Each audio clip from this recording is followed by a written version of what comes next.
Jaishawn Barham was one of my favorite players in the 2026 NFL draft cycle. Whether a team was looking for him to play inside linebacker, outside linebacker slash edge, or kind of vacillate between the two, he's got NFL level elite athleticism, I should say, change of direction ability.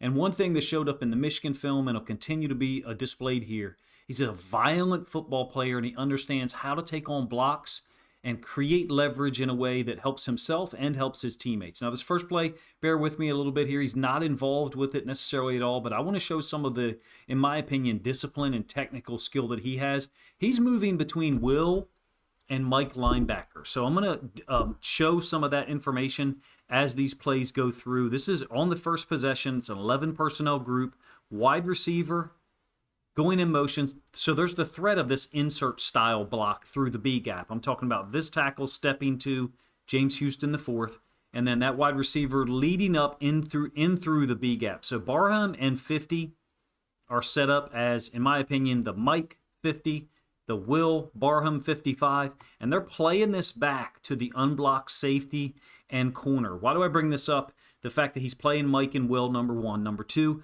that he's uninvolved with the point of attack at all, because he's got to understand two different positions and have, in my opinion, advanced knowledge of the run fits at two positions on the field. We all thought that he'd be kind of moving between outside linebacker edge and inside linebacker, and that's not the case so far. He's moving between Mike and Will. The ball was in the middle of the field, middle of the hashes on that first play, and it is here as well. But once again, I think he's set up as the Will linebacker. The tight end is to the Cowboys' right.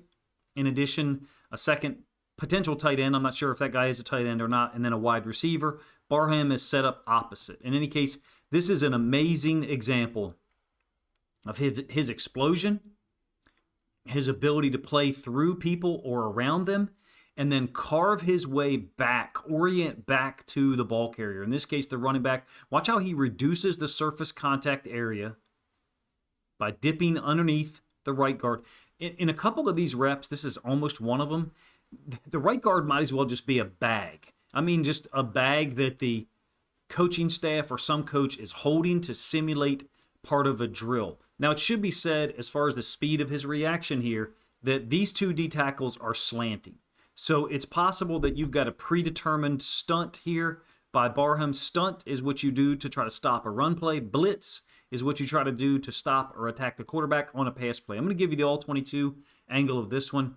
Hopefully you can have some appreciation of it either through the visuals and or my breakdown here. Like I said, same play. It's a 1st and 19 after a penalty on Arizona. Watch how he just disappears underneath the right guard from our perspective.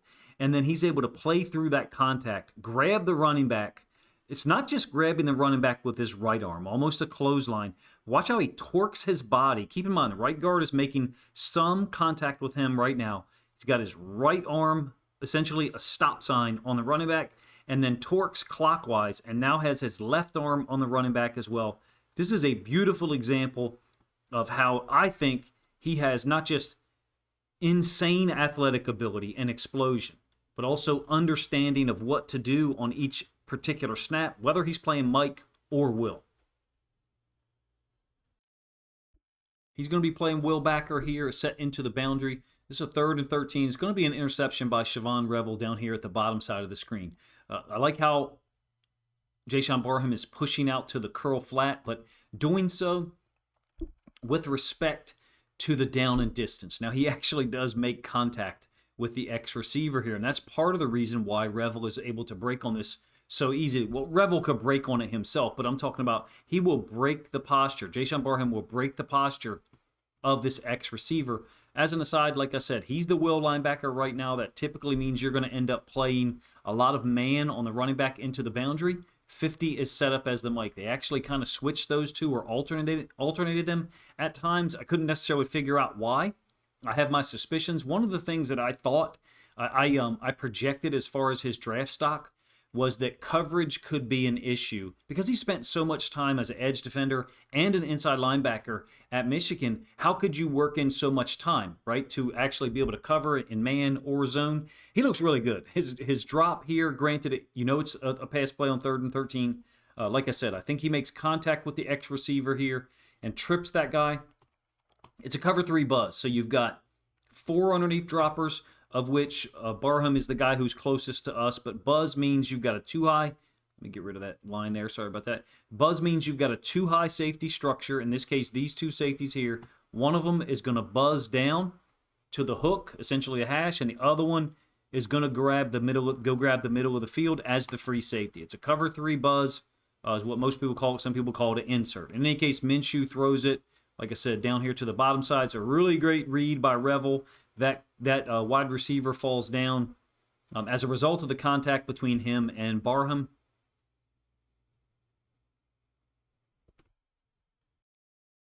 Malik Davis scored on an 8-yard touchdown pass from Joe Milton. We're now on to the second possession. Dallas has a 7-0 lead. So great reactions to pass.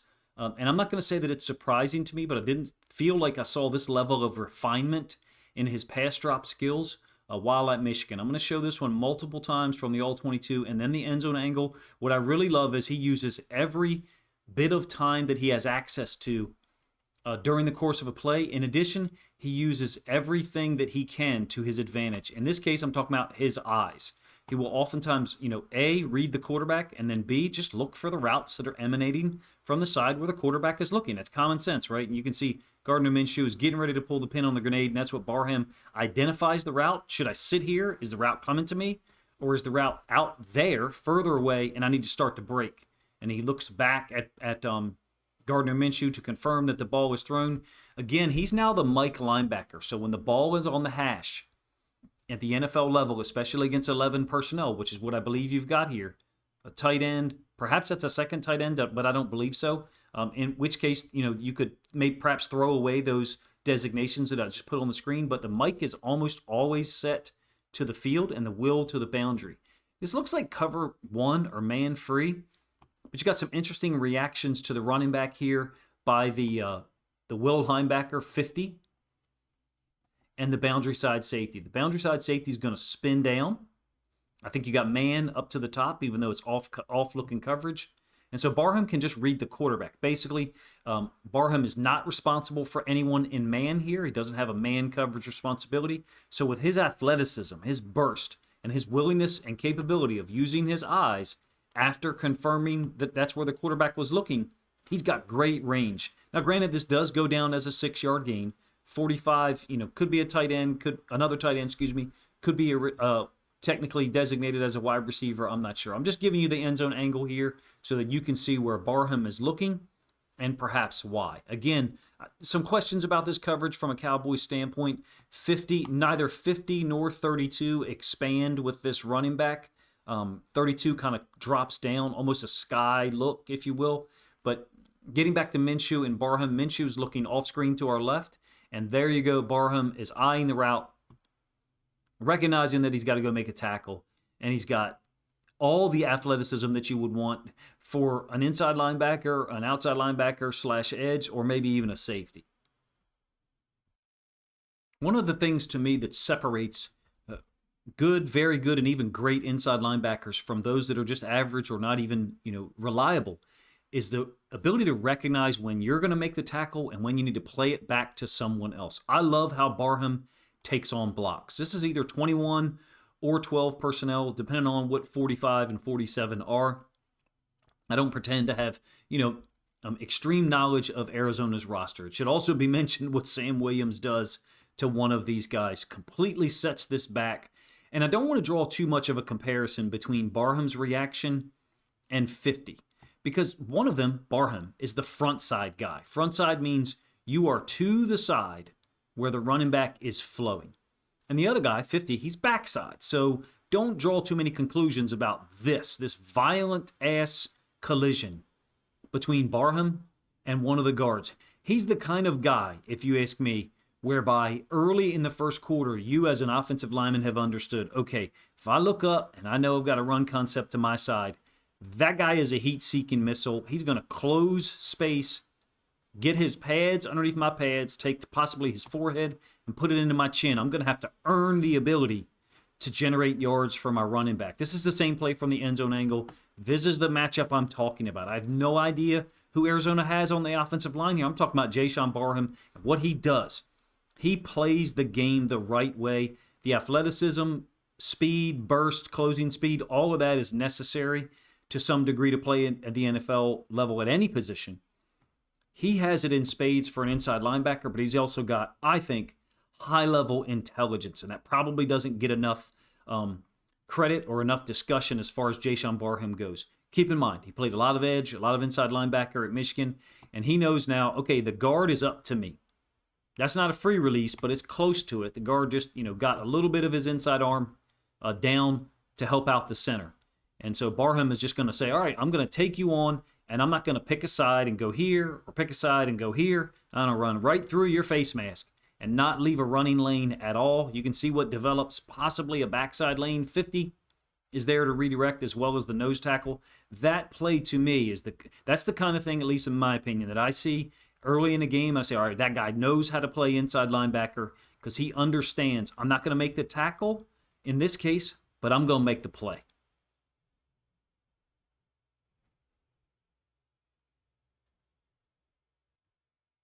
Still on that second drive, this is a 3rd and 3. Barham and 50, who I think is James, they're both threatening an inside linebacker blitz. I should have talked about a little bit more so on the last play. Sam Williams, 54, jacking up the tight end. Here he's going to do the same thing to the left tackle, except it's a pass play. He's going to basically drive this left tackle back into Gardner Minshew's lap. Barham had pretty much shown the blitz to the running back and the guys responsible for pass pro, so the running back comes across. I just love his physicality and his willingness to say, okay, I'm going to take on this block with a body shot mentality, meaning this is a long game. It's a 60-minute game, even though Barham, I think he only played 19 snaps. Maybe it was 22. My apologies for that.